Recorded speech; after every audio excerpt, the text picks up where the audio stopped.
Hello everyone, welcome to Dhruva academy. So guys, మనకి మొత్తం all over ఇండియాలో RPF notification SI కానిస్టేబుల్కు సంబంధించి after long time 5 సంవత్సరాల తర్వాత విడుదల కావడం జరిగిందండి. సో లాస్ట్ నోటిఫికేషన్ 2019లో విడుదల కావడం జరిగిందండి. మళ్ళీ ఇప్పుడే విడుదల కావడం జరిగింది. కాబట్టి చాలామంది అభ్యర్థులు చాలా సంవత్సరాల నుంచి ప్రిపేర్ అవుతున్నారు. అయితే ఇక్కడ చాలామంది ఏం క్వశ్చన్ అడుగుతున్నారంటే వీడియోస్లో, sir last time cut off ఎంత ఉంది, ఎన్ని మార్కులు వచ్చిన వారు సిబిటీలో అంటే కంప్యూటర్ బేస్డ్ టెస్ట్ ప్రిలిమ్స్లో క్వాలిఫై అయ్యారు, ఓకేనా?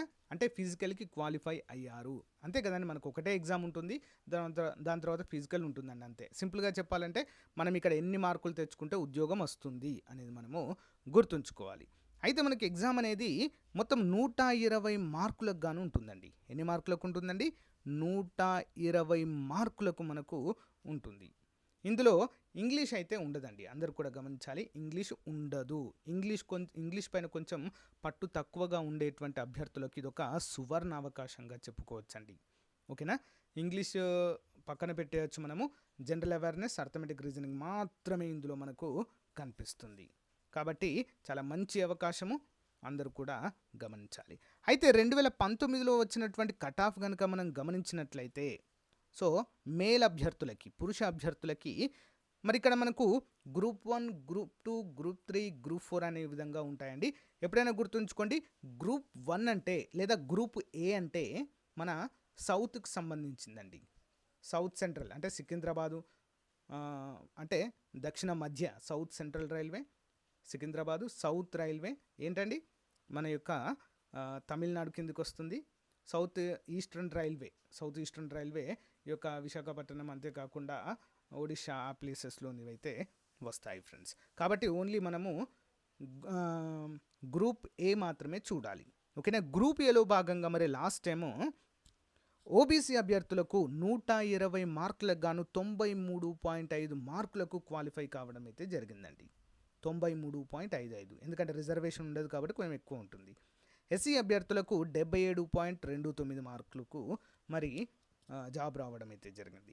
ఎస్టీ అభ్యర్థులకు 76.71, అన్రిజర్వ్ వాళ్ళకి 79.75.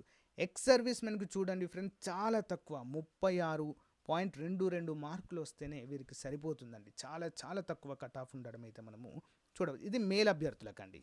నెక్స్ట్ గ్రూప్ ఏలో ఉన్నటువంటి, గ్రూప్ ఏ అంటే మన సౌత్ అండి, అందరూ కూడా గమనించాలి. మరి ఫీమేల్స్కి ఎన్ని మార్కులు రావాలండి? నిజంగా చెప్తున్నాను, ఈ నోటిఫికేషన్లో 15% ఉద్యోగాలన్నీ కూడా ఫీమేల్స్కే అండి. 15% ఉద్యోగాలు, 4000కు పైగా ఉన్నాయి కదా, అందులో 15% ఉద్యోగాలు ఉమెన్స్ కోటా కింద రిజర్వ్ చేయబడి ఉన్నాయి. కాబట్టి ఉమెన్ అభ్యర్థులకు ఇది ఒక సువర్ణ అవకాశం అండి.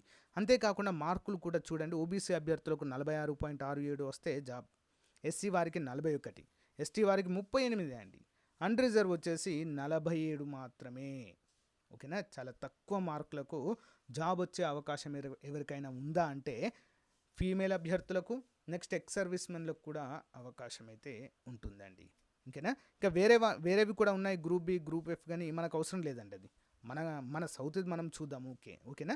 2 తెలుగు రాష్ట్రాల వారికి కావాల్సిందే మనము చూద్దామండి, ఓకే? నెక్స్ట్ చూసినట్లయితే ఇది మరి 2019 అండి. ఇంతకుముందు చెప్పుకున్నటువంటి కట్ ఆఫ్ ఎప్పటిదండి? 2019 cut off. మరి అన్ని మార్కులు వస్తే 2019లో జాబ్ వచ్చిందండి. మరి 2018 కనుక చూసినట్లయితే ఎన్ని మార్కులు వచ్చాయండి? ఎన్ని మార్కులకు క్వాలిఫై అవ్వడం అయితే జరిగింది చూద్దాము. సో ఎస్సీ అభ్యర్థులకు చూసినట్లయితే 77.9, ఆల్మోస్ట్ 78 అనుకోండి. ఎస్టీ అభ్యర్థులకు 78.32, next unreserved 83.82, ex servicemen 55.35 మాత్రమే ఈ మార్కులు వస్తే క్వాలిఫై కావడం జరిగింది, ఓకేనా? అందరూ కూడా గమనించాలి. ఓబీసీ అయితే లేదండి 2019లో, అప్పుడైతే ఈ కేటగిరీ కింద ఎవరికి సెలెక్ట్ కాలేదని అయితే మనము చెప్పుకోవచ్చు. ఇది మేల్ అభ్యర్థులకండి 2018లో. మరి ఫీమేల్ అభ్యర్థులకు చూడండి ఫ్రెండ్స్, ప్రతిసారి కూడా ఫీమేల్ అభ్యర్థులకు చాలా తక్కువగా ఉంటుందండి, ఓకేనా? చూడండి, 2018లో కొంచెం ఎక్కువ ఉండే కట్ ఆఫ్, 2019లో చాలా తగ్గింది మహిళా అభ్యర్థులకు, ఓకేనా? అందరూ కూడా గమనించాలి ఈ మార్పుని. మరి 2018లో 55 అండి ఓబీసీకి, ఎస్సీకి 50.76, ఎస్టీకి 50.76, అన్రిజర్వ్ 57.21 మార్కులకైతే రావడము జరిగింది. మరి ఇక్కడ మనకున్నటువంటి పెద్ద క్వశ్చన్ ఏంటి అంటే, ఓకేనా, 2019 బేస్ చేసుకొని అయితే మరి 2024లో ఎంత కట్ ఆఫ్ ఉండవచ్చు, ఓకేనా. ఈ కట్ ఆఫ్ అనేది మనము దేన్ని బేస్ చేసుకొని చెప్పాలంటే ప్రజెంట్ ఉన్నటువంటి వేకెన్సీస్, ఓకేనా, దాంతోపాటుగా ఎంతమంది పోటీ పడుతున్నారు, ఎంతమంది అప్లై చేశారు, ఓకేనా, ఆ యొక్క అంశాన్ని బట్టి. నెక్స్ట్ పేపర్ వచ్చినటువంటి విధానము ఈజీగా ఇచ్చారా, హార్డ్గా ఇచ్చారా అనేటువంటి దానిపైన కూడా కట్ ఆఫ్ మార్క్స్ అనేవి డిపెండ్ అయి ఉంటాయి.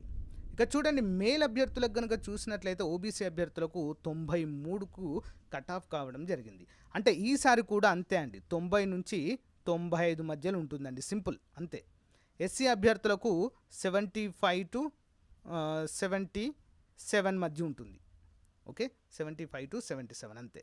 ఎస్టీ అభ్యర్థులకు సేమ్ 75 to 78 మధ్య, ఓకే, 70 కూడా ఉండవచ్చు, ఎస్టీ అభ్యర్థులకు తగ్గచ్చు. అన్రిజర్వ్ వారికి 79 to 80 మధ్యలో ఉండొచ్చు అండి. ఎక్స్ సర్వీస్ మనకి చాలా తగ్గుతుందండి, వీటిని అసలు పరిగణలోనికి తీసుకోకూడదు, ఎందుకంటే వీరికి స్పెషల్ రిజర్వేషన్ అనేది ఉంటుంది కాబట్టి. ఇక మహిళా అభ్యర్థుల విషయానికి వచ్చినట్లయితే చాలా చాలా తగ్గుతుందండి. 2018 కనుక చూసినట్లయితే 2018 నుంచి 2019కి ఆల్మోస్ట్ 5 మార్కులు తగ్గాయండి కట్ ఆఫ్. ఈసారి మరి ఎంత ఇంకా తగ్గుతుందా అంటే తగ్గకపోవచ్చు. ఎందుకండి, ఈసారి మహిళా అభ్యర్థుల్లో చాలా అవేర్నెస్ వచ్చిందండి. చాలామంది ఆర్పిఎఫ్ ఉద్యోగాన్ని సాధించాలి అని చెప్పేసి కాంపిటీషన్ పెరిగింది, మహిళా అభ్యర్థులకు కూడా అవేర్నెస్ పెరిగి చాలామంది అప్లై చేస్తున్నారు. కాబట్టి ఈసారి కూడా కట్ ఆఫ్ 46 నుంచి 50 అవ్వచ్చండి ఈసారి, గుర్తుంచుకోండి. ఓబీసీలో, ఎస్సీ ఎస్టీలో మరి 41 నుంచి 45 అవ్వచ్చు. ఎస్టీలకు చూసినట్లయితే 40 అవ్వచ్చు, 38 నుంచి 40 అవ్వచ్చు. అన్రిజర్వ్ 50 అవ్వచ్చు. సో ఈ విధంగా అయితే గుర్తుంచుకోండి. ఈసారి కాంపిటీషన్ అనేది పెరుగుతుందండి. ఎందుకు చెప్పండి, ఆఫ్టర్ 5 years తర్వాత వచ్చినటువంటి నోటిఫికేషన్ కాబట్టి ప్రతి ఒక్కరు కూడా అప్లై చేస్తారు. వేకెన్సీస్ కూడా మరీ అంత ఎక్కువ లేవు, జస్ట్ 4000+ మాత్రమే ఉన్నాయి కాబట్టి లక్షల్లో అప్లికేషన్స్ వస్తాయండి కదా. కాంపిటీషన్ అయితే హెవీగానే ఉంటుంది, ఓకేనా. కొంచెం కష్టపడితే జాబ్ వస్తుందండి. దీంట్లో పెద్ద అంటే ఎక్కువ మన స్టేట్ ఎగ్జామ్స్కి ఉన్నట్లుగా ఉండదండి. పేపర్ కూడా చాలా ఈజీగానే ఉంటుంది. కొంచెం కష్టపడితే జాబ్ అనేది ఈజీగా సాధించవచ్చు. అదొకటి మాత్రం గుర్తుంచుకోండి, కష్టపడాలి, రెగ్యులర్గా కష్టపడాలి, దానికి తగ్గట్టుగా సరైన ప్రణాళికతో మనము చదవాలి. నేను ఆల్రెడీ చేశాను ఎలాంటి బుక్స్ చదవాలి ఆర్పిఎఫ్కి అని, ఒకసారి చూడండి. ఆ యొక్క వీడియో లింక్ వీడియో డిస్క్రిప్షన్లో ఇస్తాను, ఒకసారి చూడండి ఫ్రెండ్స్ మీకే. అంతేకాకుండా మన ఛానల్లో ప్రతిరోజు మోడల్ పేపర్స్, ప్రీవియస్ పేపర్స్ని తెలుగులో అప్డేట్ చేస్తున్నాను, ఒకసారి చూడండి. మీకు నచ్చితే రెగ్యులర్గా ఫాలో అవ్వండి. Okay, thank you guys, thank you for your valuable time. మీరు కనుక సీరియస్ ఆస్పిరెంట్స్ అయి ఉండి మంచి కోర్స్ కోసం చూస్తున్నట్లయితే మన యాప్లో అందుబాటులో ఉందండి. టెస్ట్ సిరీస్ ఫుల్ కోర్స్ కూడా అందుబాటులో ఉంది. యాప్ లింక్ వీడియో డిస్క్రిప్షన్ ఒకసారి చూడండి. Thank you guys, thank you for support. By.